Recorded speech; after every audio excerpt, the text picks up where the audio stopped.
Zelos Podcast is sponsored by Kinetic IQ, where intelligence meets motion.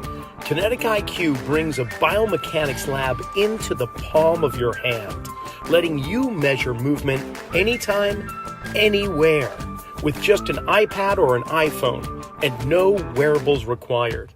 I've been using Kinetic IQ's markerless motion capture in my own practice, and whether you're screening athletes, analyzing posture and gait mechanics, optimizing performance, or guiding return to play, it helps practitioners like us save time, capture more objective data, and make instant actionable decisions. So to learn more about how Kinetic IQ is shaping the future of intelligent movement, visit them at kineticiq.com. That's KINETIKIQ.com. You know, I can't tell you how thrilled I am to have Metabolic Elite be one of the sponsors of the Zelos Podcast. You know what makes Metabolic Elite different is their commitment to real results. I've seen a lot of supplements and performance enhancement things over the years, but they pair clinical experience with innovation, like Lipitab, their proprietary solid-state liposomal delivery system. It's a chewable format which enhances absorption like nutrients like BPC 157 and synapses.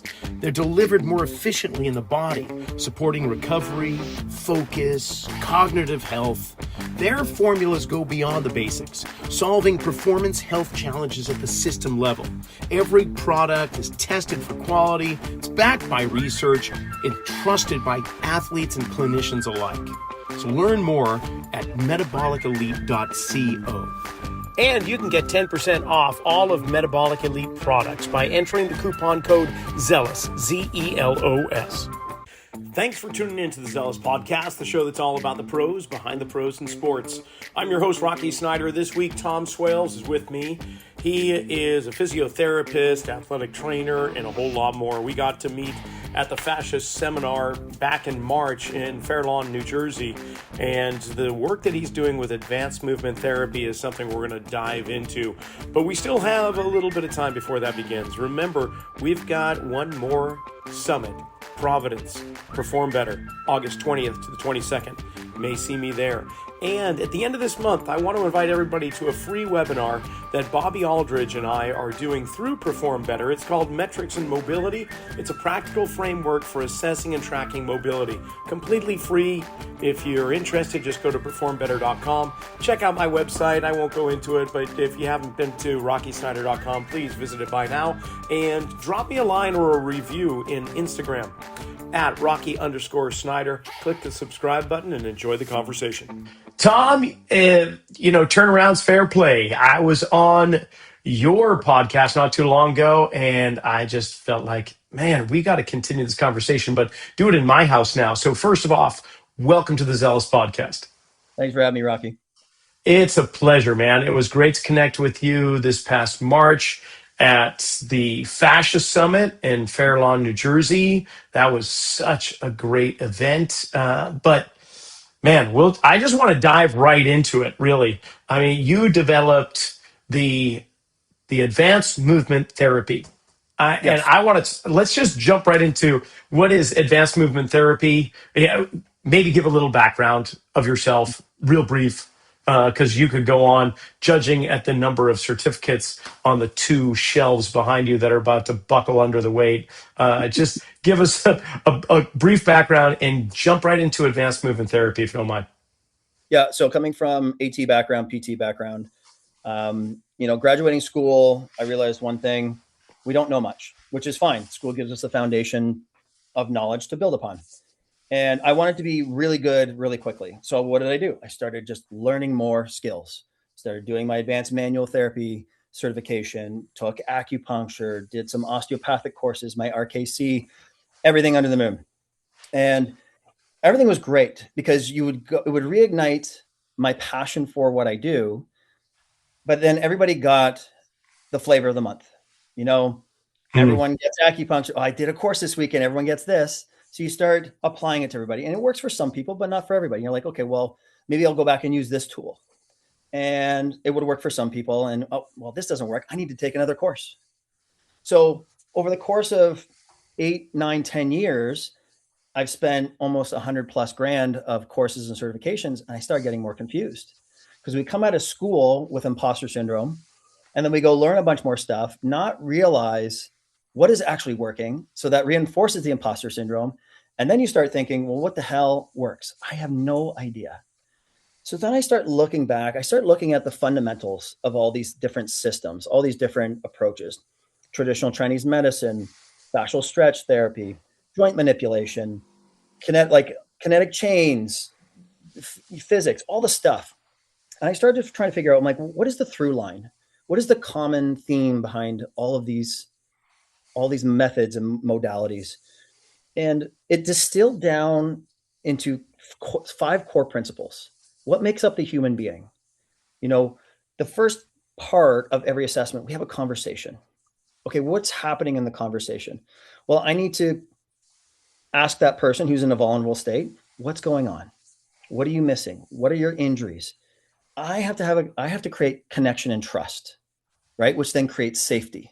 So I have to affect their psychology, because a lot of times they're coming in with these beliefs of, well, I have degenerative this, and my doctor said this, and I can never do this again. I'm like, why? Everyone focuses on the dysfunction. I said, okay, yeah, we're not able to do this, but the body's working pretty good over here. So let's focus on the positive.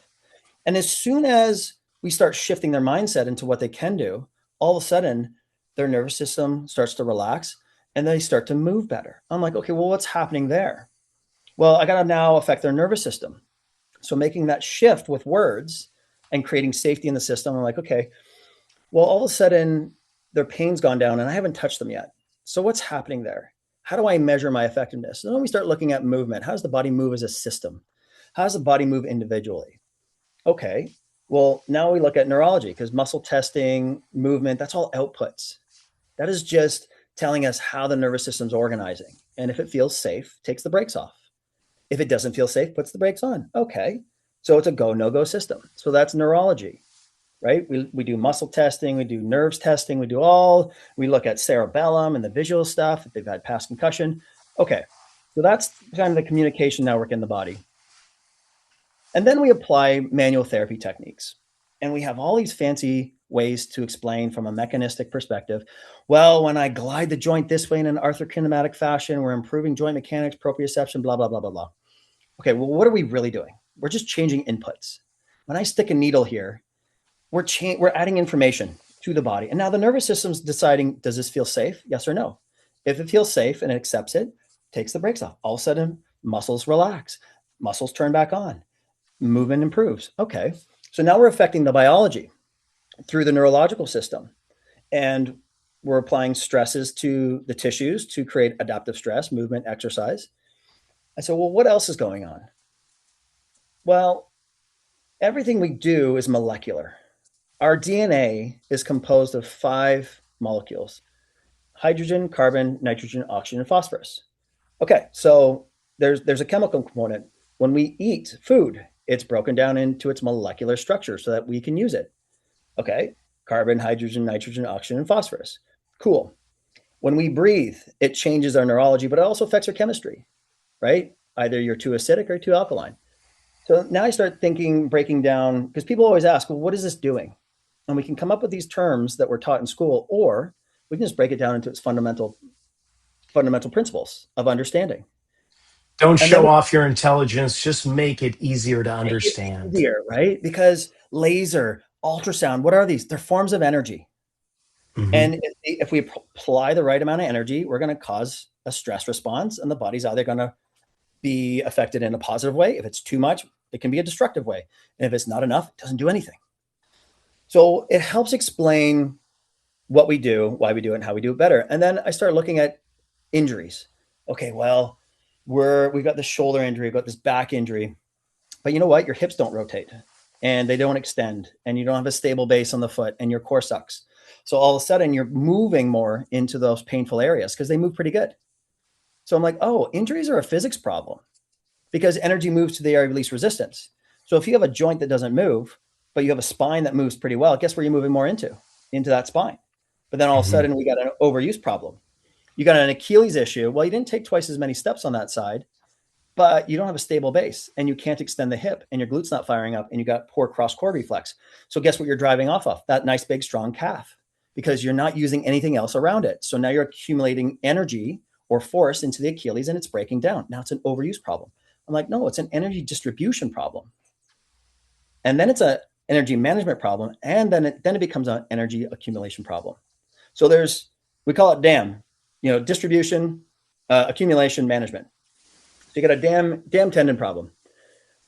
So from an injury perspective, you can either have macro or micro. So it's either too much energy in a low dose over a long period of time, or you have a large dose of energy that enter the body that cause tissue destruction in a very short period of time. Regardless, it's an energy problem. So then I start thinking a little deeper. I'm like, well, are we composed of matter, right? What is matter composed of? Well, if you look deeper, okay, it's tissues. And then you look down that, it's cells. You look deeper in that, it's atoms. Now, atoms are composed of 99.9999% empty space. So therefore, we're just a collection of empty space. But how do we perceive matter? Well, Tesla said it. It's vibration, frequency, and energy. So we have molecules, atoms vibrating a specific frequency that we can perceive by the five senses in the three-dimensional world. That's what creates matter. Okay, cool. So if I apply a certain energy to those atoms and they vibrate a specific way, it's going to affect the cells. And the cells are going to help repair tissue. And the tissue can now adapt to the stresses.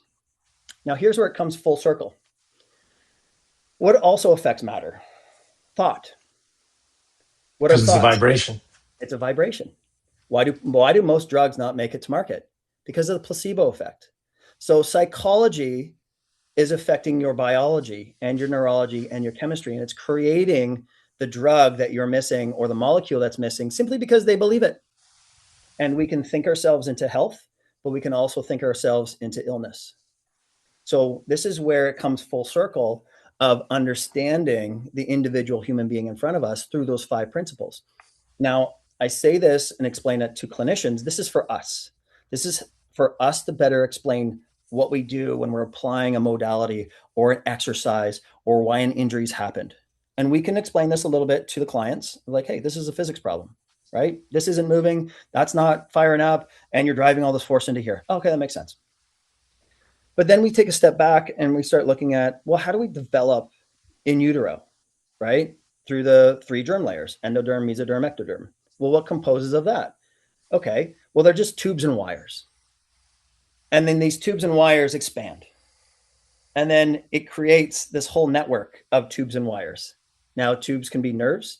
They can be blood vessels. They can be lymphatics. They are fascia. They're everything.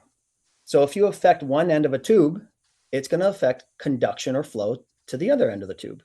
And then you look at Chinese medicine and you look at qi. Well, that's just bioelectrical energy channels that when they're disrupted, body comes out of balance and you get this dis-ease. So using a lot of these different approaches and different lenses, I took it back to first principles to better understand what we do. And then once I did that, I can build more knowledge on top of that because it just started getting too confusing. I'm like, I don't know what works for anybody.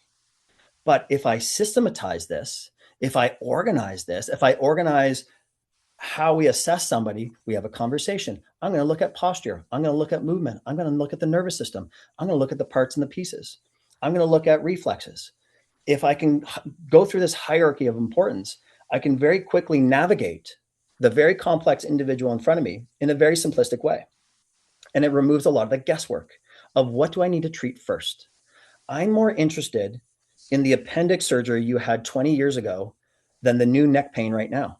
Because if that scar is still winding and twisting me and I can't extend and rotate, well, I got to rotate through my neck or someplace else because the body loves the lesion.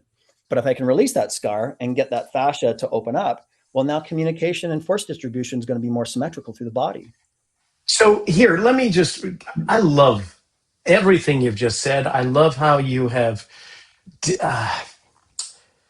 you took everything apart and you started from the ground up.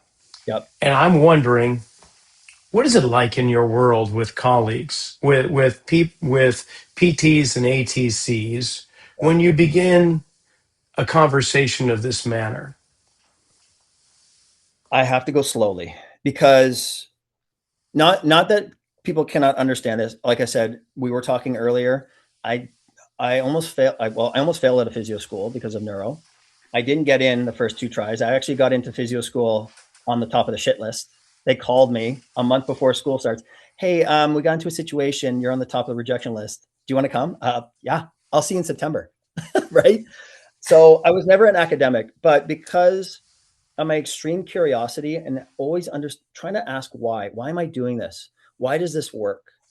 Then it forced me to look deeper into first principles. And that's really, the more I listen to experts, everyone talks about first principles, frameworks, and systems, because that's the easiest way to understand something, to build something, and then to apply something. So your first principles is to understand what you do. Your framework is, what do I treat in which order, based on neurology, based on the safety, based on what the brain needs for survival, based on embryology and neurology, like top down, center out. Okay, how did we learn how to move in the 3-dimensional world? Well, babies spend a lot of time developing their spine first before they're allowed to sit and stand and do all the crawling. So I started looking at order of operations. I started looking at hierarchy of importance. And, even from an energetic perspective, what system uses up the most amount of energy and resources? The nervous system. So it's probably pretty damn important. So that's why I'll treat nerves first and the spine first before I treat muscles. Because if I've got somebody's coming, I got a tight pec or lat. If there's nerve tension there, that pec is never going to release because the body's going to protect the nerve. So we better floss that out. We better mobilize that neck. We better get that T-spine moving first, get that central neurodynamics, peripheral neurodynamics. And then, oh, you know what? It was never a tight pec to begin with. It was just nerve tension. But if we just looked at the muscle and started treating the muscle, we're never going to fix the cause. And I like to say to my clients, I'm like, muscles are dumb. They only do what the brain tells them to do. It's either protect, stabilize, or compensate. And if you can understand why that muscle's toned up, then you can actually fix the problem. What is it protecting? What is it stabilizing? What is it compensating for? Is it weakness on the opposite side? Is it nerve tension? Is it a joint restriction that the muscle's trying to fight against? Like, let's look a little bit deeper and keep asking why. And we boil it down into ultimately the nervous system's own survival. And Yes. there is a threat to starvation and a threat to existence, right? Yes. And every movement, every system, every, I would say, decision, if I could use that word, it boils back to, or circles back to, those two threats. Yep. Would you say? Yes. So the primary job of the nervous system is survival. That's it, right? That's It's it. a go, no go system. And pain is a threat to survival. Body feels something. Ooh, that doesn't feel safe. We should probably protect that. We should avoid that, right? But then it creates compensations. We start to move around that pain because pain changes behavior and movement is behavior. But if someone's just kind of ignoring that and they kind of keep trugging along, which is fine, like that's part of survival. Compensation is good in an immediate, but if we leave that compensation there too long, all of a sudden a new injury or a new pain syndrome pops up someplace else. Well, it's because you're avoiding the right side because you're overloading the left. And the body needed to do that. But all of a sudden it creates a louder signal to pay attention and be like, hey, I have a pain here. I don't know why it's here, but I need you to find out why. And no, it's not. It's often not that damaged tissue's fault. It's because it's trying to pull the load for something else. And once we understand that, and once we start to take a step back and look at the body as a system of systems first, then it gets really clear as to what's that root driver? What's that first linchpin that's driving the system that we need to pull to unravel all the compensations to help the nervous system and body reorganize in a more optimal way. Okay, so how about this? You're Yep. talking history, an individual's history, whether we call it health history or experiential or whatever. Yep. And let's just say you don't know an Yep. individual's health history.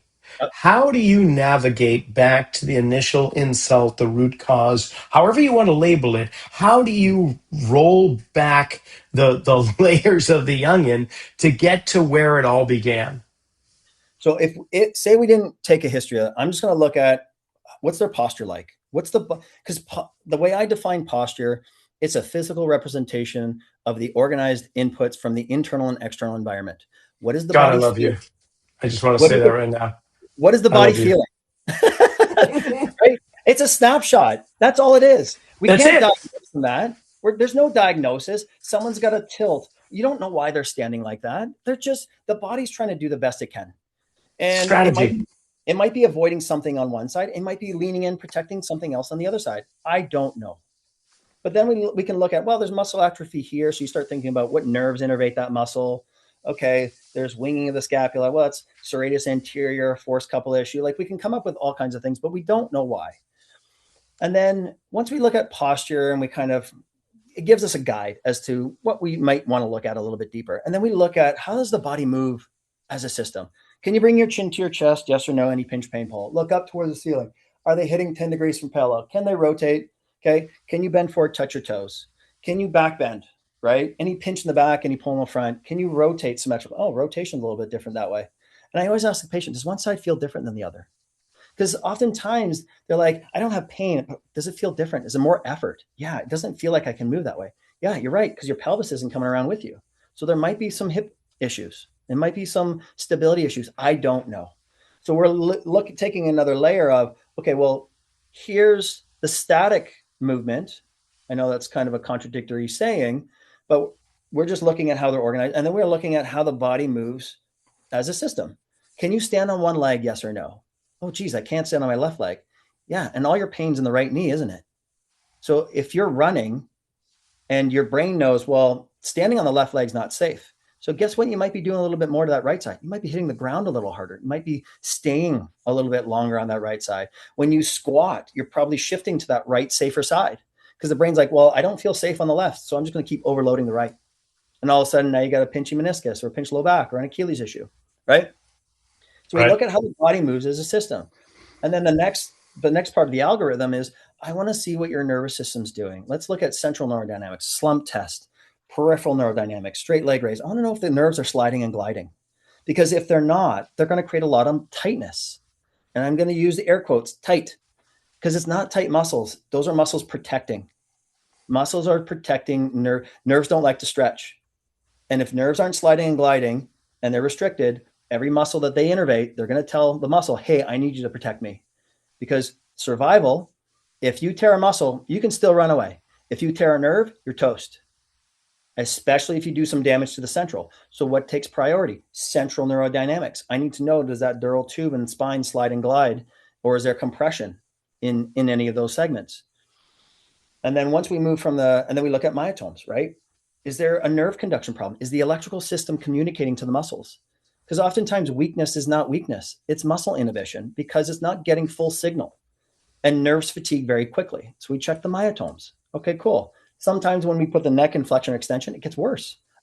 There's a neck component to this, right? In the central tube. I test, I don't know how many times, I'll check L4-5 myotomes, and then I see their neck hinges and it's unstable. I put their head in extension and the L4-5 myotome's gone, obliterated. I was like, okay, so we have a central tube. I said, I'll ask people, oh, you're coming in with back issues. Any neck issue? Oh yeah, I've had 20 years of neck pain and I had a car accident 20 years ago. Well, we need to look at that because it's not fixed. Because anytime we change the neck position, it's affecting conduction down below because it's the top part of the tube, right? And all of a sudden we put their neck into a better position, myotomes come back on. Okay, sweet. So we have what's called positional inhibition. Their nervous system's not going to give you power if it doesn't feel safe. It shuts it off because it doesn't want you to add power to a system that can't manage it. Because if we do something bad to the spine, we're in big trouble. So it's like, well, I'll sacrifice the peripheral muscles and joints to save the spine, right? So we have this hierarchy of importance, and the nervous system will protect. Like, think about, why is our brain encased in this huge, football helmet thing? Because it's a very important supercomputer. Why is the spinal cord encased in bone? Why are all the vital Same with organs? the rib cage. Exactly. We've got cages. Right. We have cages. So obviously the nervous system is going to protect those things. And if there's anything wrong with those very vital pieces of anatomy, it will send pain signals to someplace to say, hey, I need you to find out what's going on, but I'm not going to let you sacrifice. I'm going to divert energy from over here to take care of this very important thing for survival. So there's a hierarchy of importance.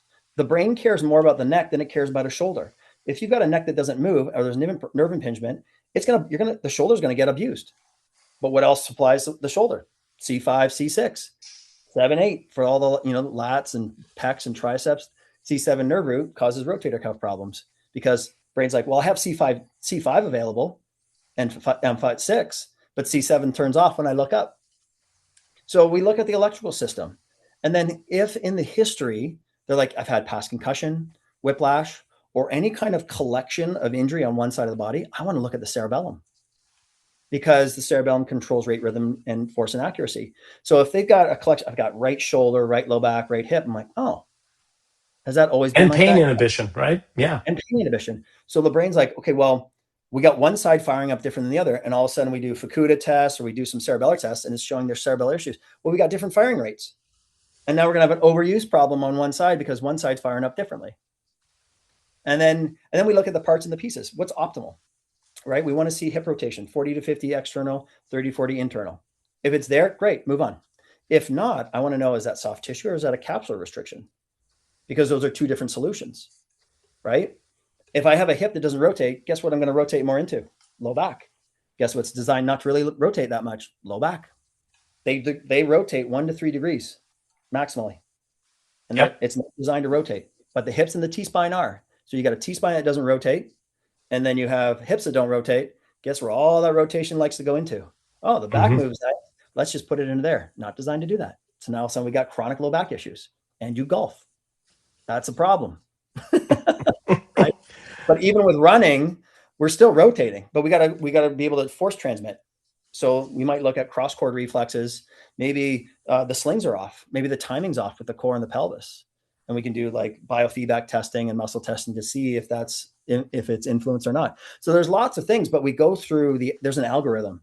I go through the exact same assessment with every single patient, regardless of what the injury is.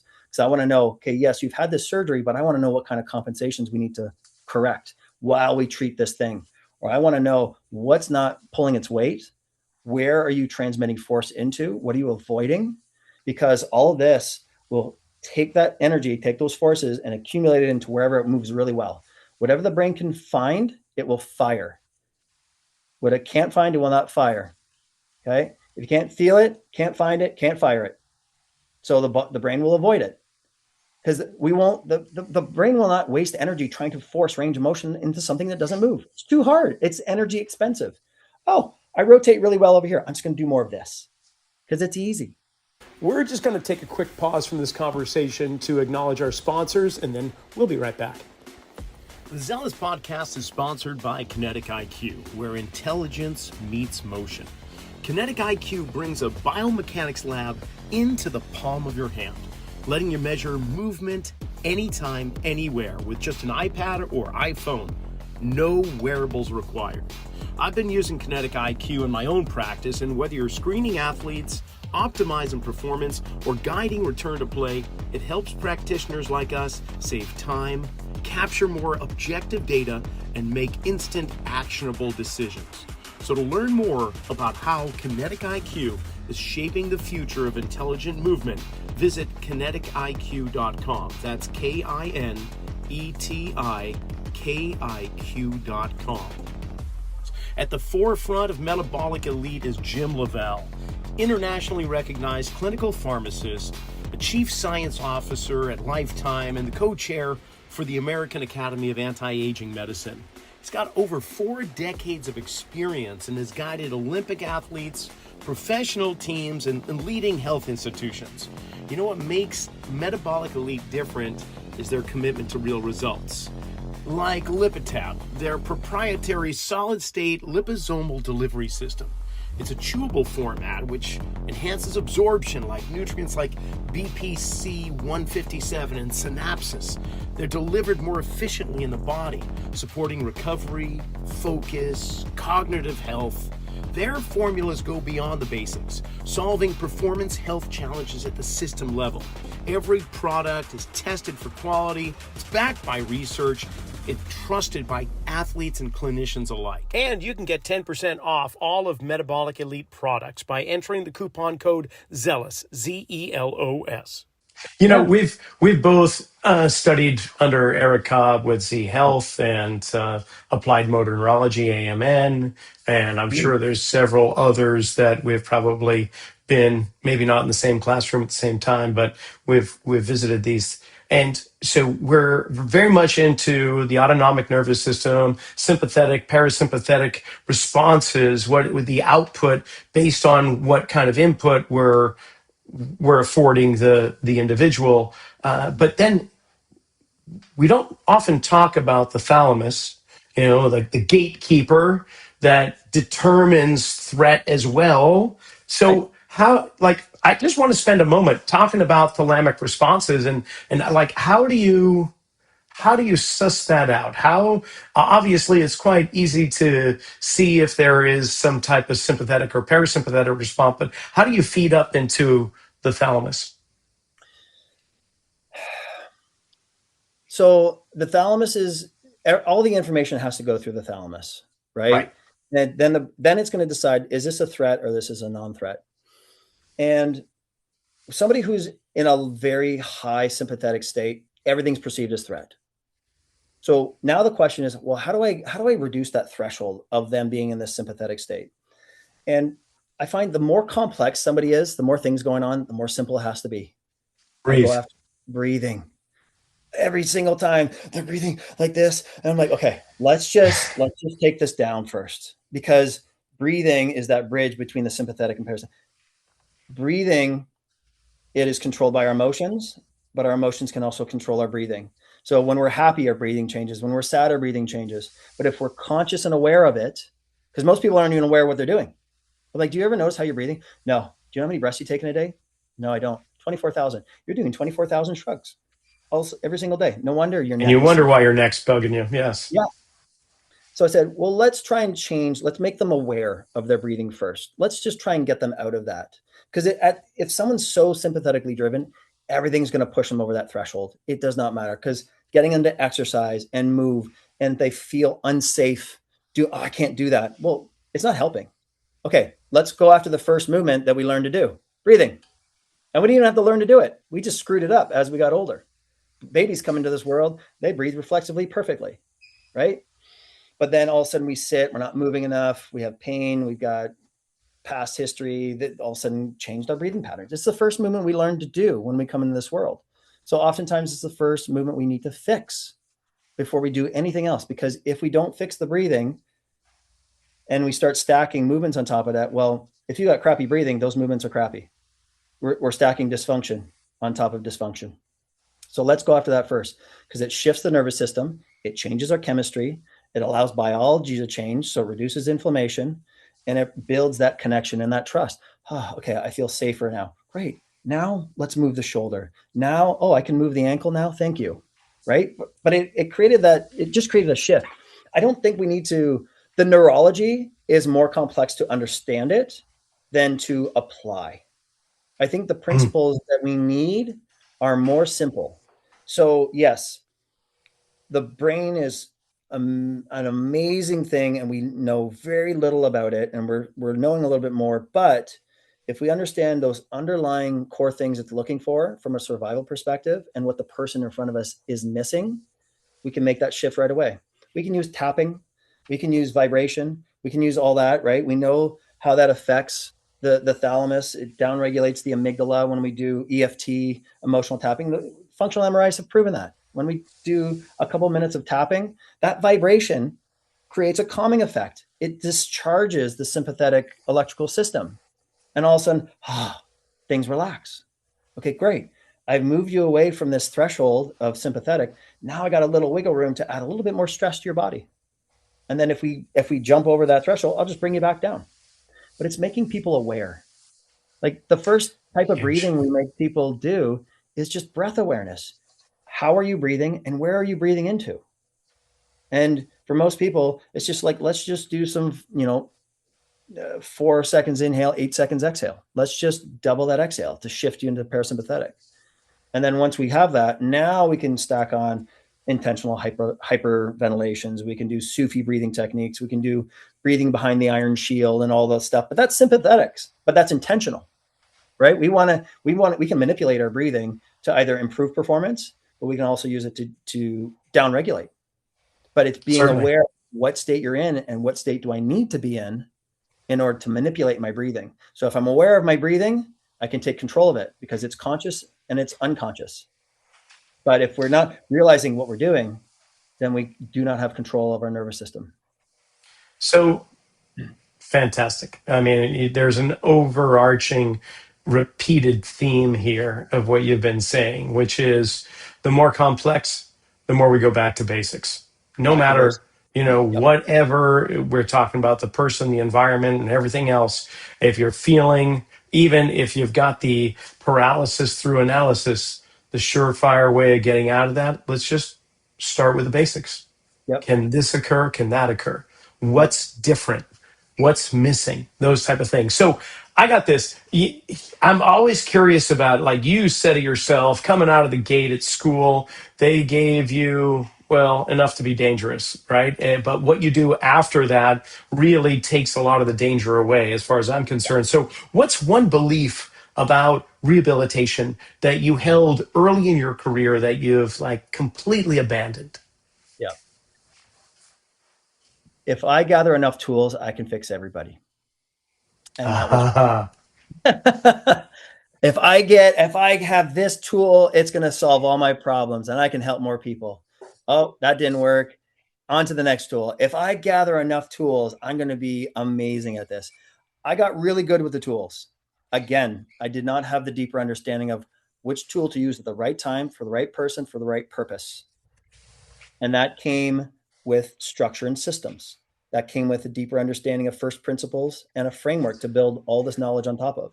So now, because of that first level of understanding, I can go learn something, but I can integrate it so much quicker because I have something to build it into. But that first belief of, I'm just going to go out and learn as many things. And I encourage new clinicians, go out and learn as many tools as possible. But you need a toolbox and you need a blueprint on how to use. What are you building? If you do not have a blueprint, then you don't know if you're building a house or you're building a car or you're building a shed. I don't know.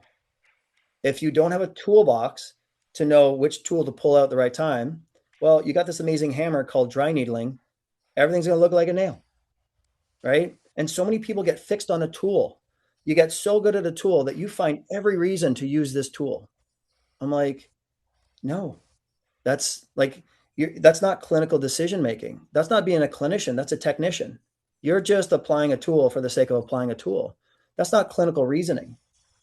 Oh, well, I'm going to use my dry needling to release this hamstring muscle. Why is that hamstring muscle switched on in the first place? Is it nerve tension?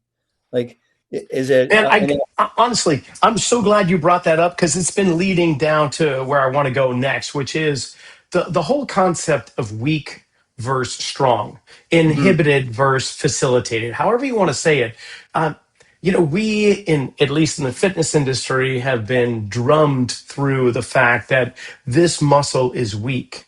But like you say, it's the nervous system that controls everything. So the nervous system has a priority of its own survival, and it's creating strategies based on the experiences of that individual and how it's navigating, almost like a driver's app, to go from one place to the other. And it's a long road journey, and things happen along the way. And the next thing you know, that initial way of getting there has been altered to the next best way of getting there. And that's life in general. So that means that muscles are not necessarily weak or strong. They have been either downregulated or given more authority and more excitation. So I guess, have we become more tissue centric in the way in which we think, and should we start thinking more along the lines of what I just described?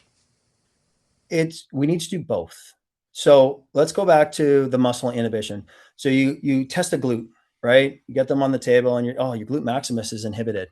Okay, well, it's weak. I don't know why, but you also see that, well, you got a little bit of an anterior pelvic tilt and that quad and hip flexors are toned up. Well, what happens if I just release those hip flexors a little bit or change the input? All of a sudden glute switches back on. Well, shit, it wasn't a weak glute. It was inhibition, simply because the pelvis wasn't in the right position. Nervous system wasn't giving you access to it. So we can't sit there and be like, well, we just need to keep muscling through this. If you have a hip that does not extend because of a capsular restriction, you cannot exercise your way out of that. You need to do manual therapy. You need to do the joint glides to allow the joint to slide and glide into a better position so the glutes can actually do their job in extension. But if the hip's stuck in flexion and then the hip can never get into neutral or extension, glutes, you're never going to get access to that. So what do? Go into our back, right? So we can't, because I don't want people to say, oh, we never have to do foam rolling and manual therapy. And so like those are inputs. It's just making sure we're applying the right input at the right place to create the result that we want. Because movement and muscle testing is output. Outputs is, it's a feedback loop for effectiveness. If we applied the right input, stuff switches on, muscles turn back on. If we didn't apply the right input, nothing changes. So go do something else. But you can't sit there and be like, well, your glutes aren't firing up. Let's just do glute bridges. But now you've got tissue, tight tissue on the front, fighting tissue on the back. And now you're creating fatigue and exhaustion. Now you just taught those glutes to stay toned. Well, then they're going to come in with piriformis syndrome because the glutes can't let go, right? Because we haven't taken care of the tissue, the tightness on the front, and it's causing pain in the back. I love it. Yeah. Posture's an output, movements an output, pain or threat response is an output, but it's the input that we really need to explore, assessing and reassessing and continuously. Okay. I'm all over the place in my head right now. And there's something that happened just this past week. I'm watching a colleague who I respect in the field, and he's on this talk with somebody else talking about trainers, coaches, and that we shouldn't be concerned with taking away pain, which, okay, that's fine if we want to call that outside of our scope of practice, but we shouldn't also be developing or creating an environment that encourages pain at the same time. So I'm a little bit torn up with that statement because we have a disconnect, in my opinion, between the work that you're doing and the average trainer that's in the gym. There is like, okay, I'll get you here. And then the trainer will say, okay, we're just going to do a program, not necessarily take into consideration what you have just provided the body for. We're just going to do the same traditional lifts. And if there's imbalances, whatever, we're just going to strength train through it. And if something pops up, you'll just send them back to you. Are, are you in this insane cycle as much as I am? No. Well, that's good. That's for sure. No, I don't think so. I mean, what we do at our clinic, it seems like common sense, but then of course we leave and we listen to other people. I'm like, how do you not know this? But this is where pain. Okay. Are we talking about pain? Or are we talking about discomfort? Right. Because yeah. Right. That's quite different. Those are two different things. If I sit here on a machine and do leg extensions and my quads are burning, is it painful? Yes. Is it discomfort? I'm going to say it's more discomfort because you got lactic acid building up and hydrogen ions and it's creating that burn. But that's muscle, right? And that goes away pretty quickly. But if I'm doing squats and I feel a pinch in my low back or I'm pinching my knee in the joint, that's a problem, right? Those are signals that we do not want to play around with. And pain is a signal to pay attention, but pain is also a signal to do something different. As we sit here, right? You probably notice me, I kind of wiggle around a bit because my back gets tight. Well, that signal that my nervous system's saying, hey, we're overloading the tissues a little bit. Maybe we move around to get the blood flow. And all of a sudden the pain goes away. So that pain is a signal saying, hey, we need to change something. We're sitting here too long. So I'm going to create discomfort, right? And that discomfort is a signal for me to do something different. It's an input. It's information.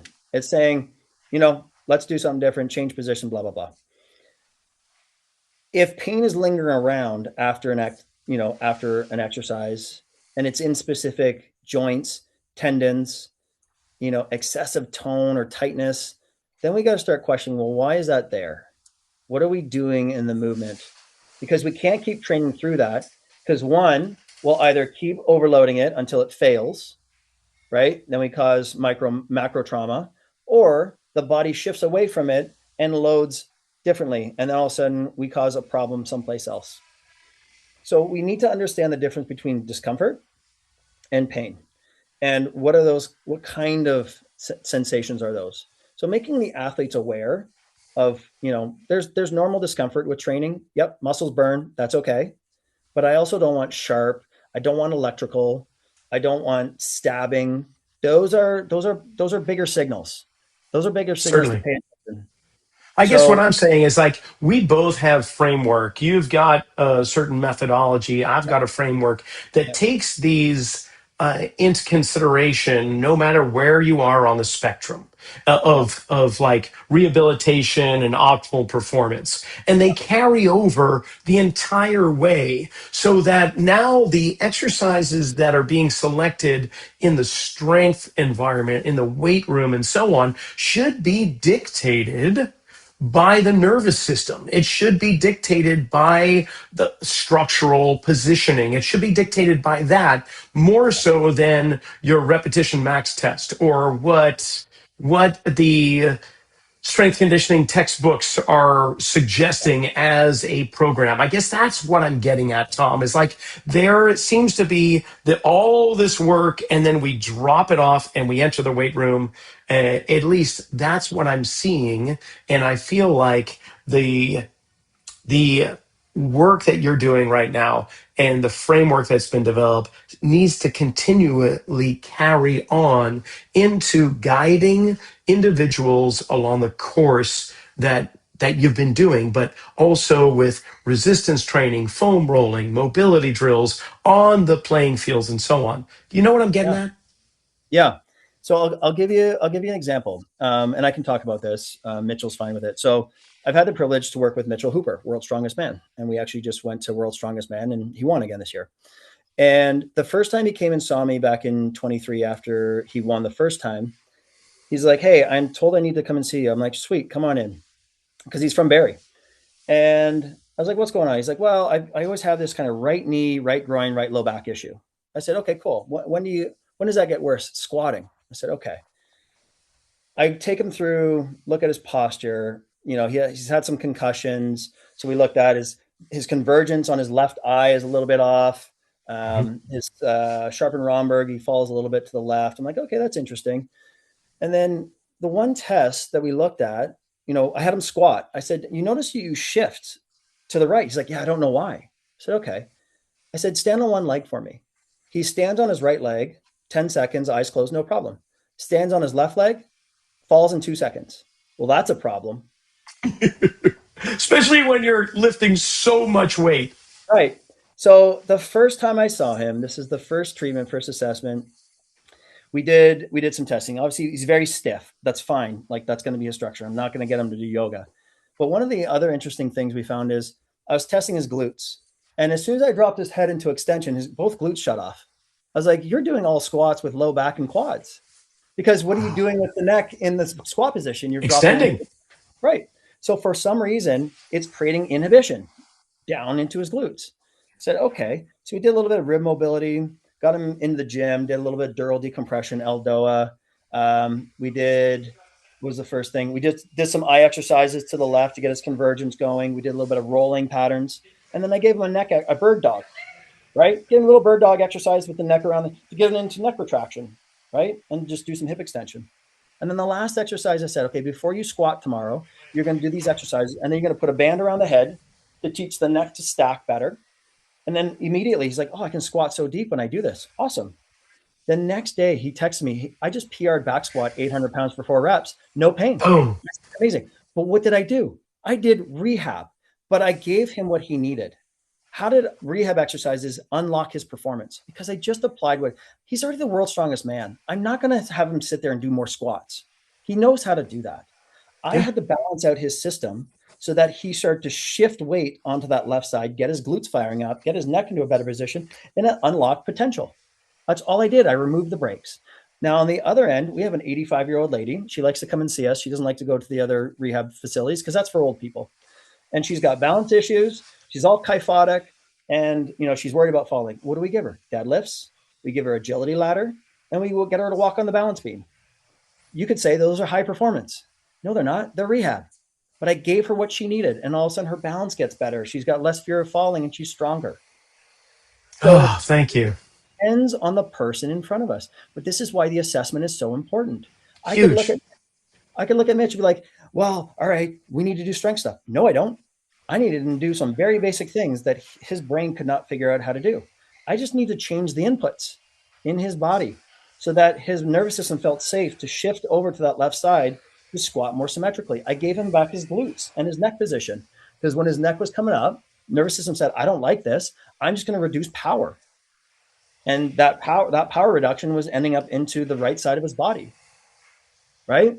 So we have to appreciate pain. Can we get away from pain? No.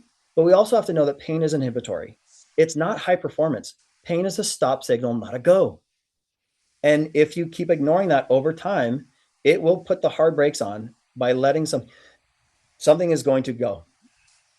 It will go. Now, here, I'll tell you another quick one. So Nathan Goldtree, and you can see the video on YouTube. He reached out to me. He blew off both patella tendons a year ago doing a 440-pound log press. So you can go onto YouTube, and he cleans it, and he dips into his knees. Both patella tendons pop, and the log comes crashing down on ruptured spleen, punctured lung. Oh, yeah.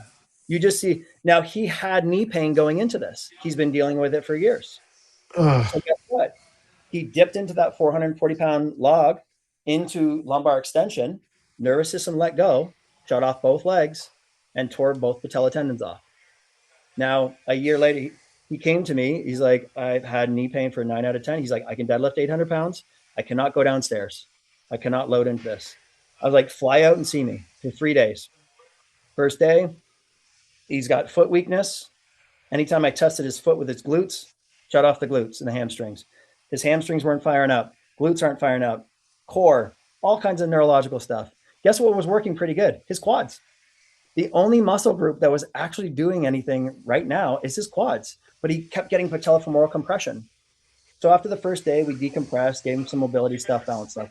Day 2, I got him 1 out of 10 knee pain, and he could squat simply by his feet connected with his hamstrings and his core and his glutes. And we turned on everything else around the knees.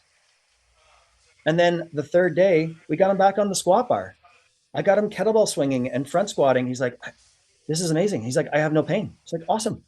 Because we got everything around the knees to support the knees. But had I not done that thorough assessment, everyone's banging on the knees. I'm like, it's not the knees. The knees, structurally, the knees were great. The knee's the solution, if anything. Right. He's got great mobility. For a big guy, he has amazing mobility. And he's an athlete. Things weren't firing up to support the knees. So guess what he was doing? Brain's like, I can feel my quads. I'm just going to keep using quads for everything. Feet weren't working.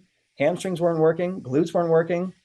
Spine, deeper core was not supporting his spine. So, of course, when he got that log into extension, compressed the system, pinched nerves, shut off the quads. Oh, man.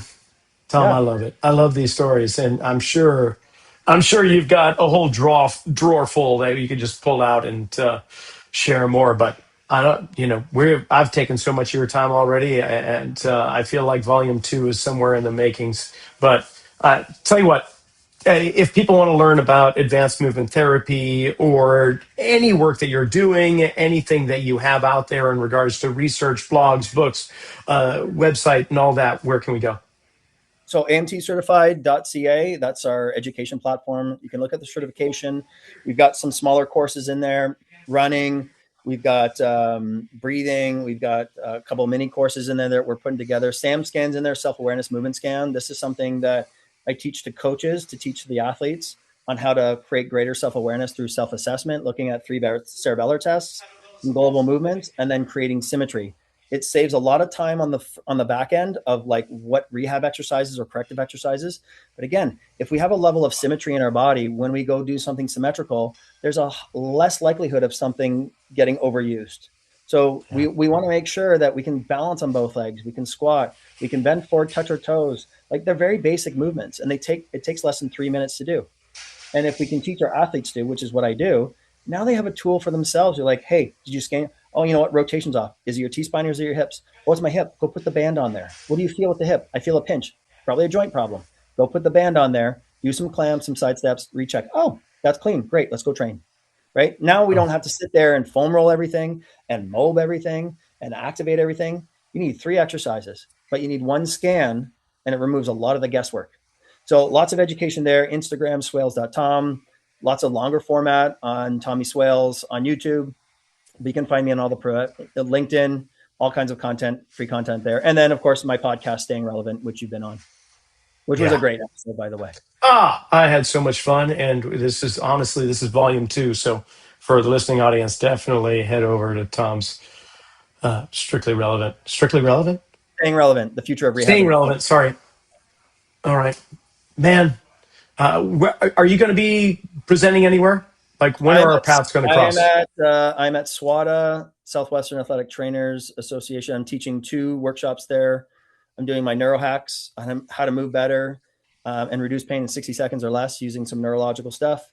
And then I'm also teaching a Beyond the Shoulder, basically how to assess neck, nerves, everything around the shoulder before we go after the shoulder. And then I'm at CanFit Pro in August doing my neuro hacks again.